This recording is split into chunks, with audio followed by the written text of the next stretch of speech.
So moving into a leadership position in a business sense was similar in some ways to being a swimmer, but quite different actually. So some of my personal qualities, the ability to stretch and shoot for a high level of goals and work hard, were useful.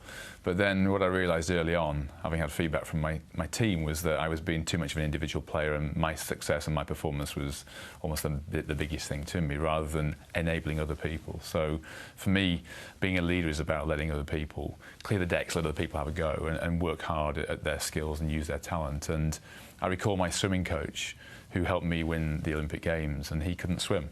And so I had a guy that was able to coach me purely by the way he was, the techniques he used, the skills, and the way he enabled me to be the best I could be. So I thought to myself quite quickly that I needed to clear out of the way and not be me, the swimmer, but be him, the coach.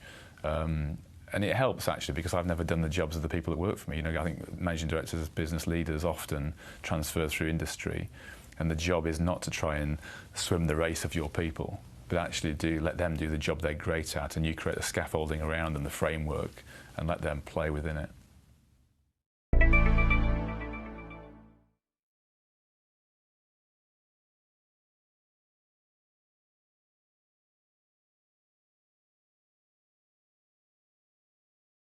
Have you ever wondered how to kick off your team? Setting the stage for great performance might not be as complicated as you believe. The recipe? Discuss expectations and make a team charter. Obviously, we only get one chance to make a first impression. But can the first minutes of an interaction really be crucial for how we work and perform together? Well, according to team research guru Richard Hackman, the things that happen the first time a group meets strongly affect how the group operates throughout its entire life. Indeed, the first few minutes of the start of any social system are the most important. Yet, if the first phase is so important, how should we approach it? Unfortunately, very little research speaks to this question.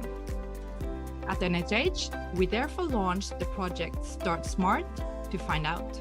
And the key finding that emerged from this project is simple. It's all about getting the expectations on the table. And a powerful tool to work on these expectations is the team charter.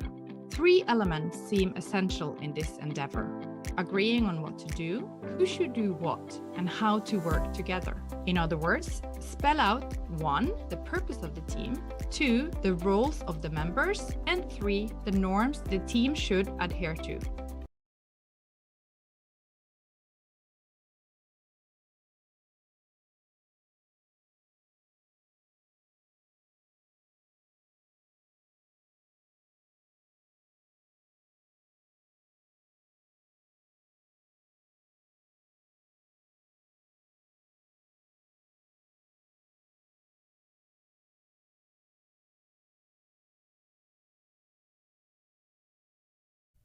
Herb Brooks had given up his dream of Olympic glory until 20 ordinary kids. Mark Johnson. Buzzy Schneider. Michael Ruzioni. You're missing some of the best players. I'm looking for the best players, Craig. I'm looking for the right ones. Gave him a second chance. The Soviets win. My goal is to beat them at their own game. Beat the best team in the world. When you face the impossible. Russians' main weapon is intimidation. This guy's ever smile? They're Russians. They get shot if they smile. And you refuse to give up. We start becoming a team right now. Miracles can happen. Who do you play for? I play for the United States of America. Discover the story This is your time. behind the greatest moment in sports history. We can beat these guys.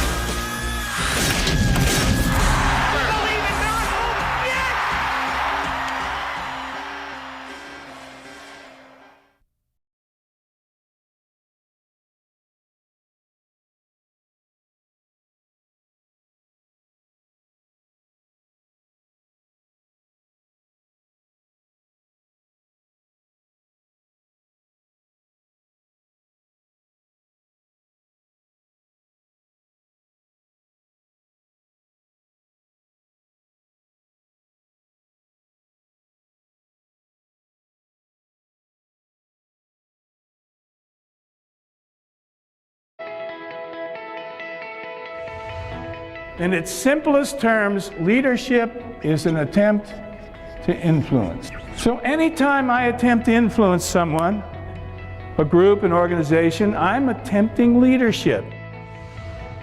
There is no all-purpose magic solution in being a leader. There is no golden fleece. The only way you impact the performance of other people is through your behavior. Effective leadership depends upon what behavior I'm using in a particular situation. You need to match your leader behaviors to the performance needs of the individual or group. It isn't how do I behave with that person, it's how do I behave with that person in reference to that person doing a specific activity. Assess the person's performance readiness to do that specific task.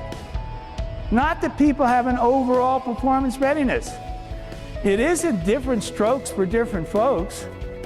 It's different strokes for the same folks, depending upon what it is you're trying to get done and what their performance readiness is. I'm sure we've all known some people who were quite willing to run with the ball but didn't have what it takes. Other people with all the ability in the world, but hey baby, don't saddle me with that. We've got to assess them both, ability and willingness. That's why coaching and mentoring is so important. People aren't just going to grow on their own, it's up to you and I to help them grow. Okay, well, this is a very simple model. It's called situational leadership. And what it provides an organization is a common language that you can solve performance problems at any level in the organization. It changes the culture. It gives you an opportunity to win.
These are the leadership qualities that got me my job at Southwest Airlines.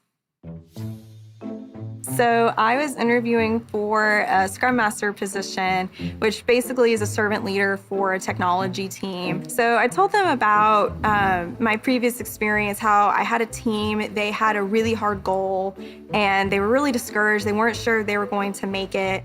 And I told them that if they hit this really ambitious goal, that I would come in a kangaroo suit, and I would hop around all day. I would go to meetings in the kangaroo suit if that's what it took to make them laugh and to motivate them.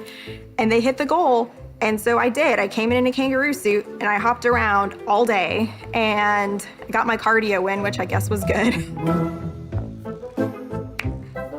So a bad leader is someone who doesn't care about other people and puts their own ego first. In telling these stories, even though maybe my story was a little bit embarrassing, they absolutely showed my leadership qualities, that I'm there for my teams. And to this day, my boss remembers that story, and he said that those qualities were a huge reason why I got my job.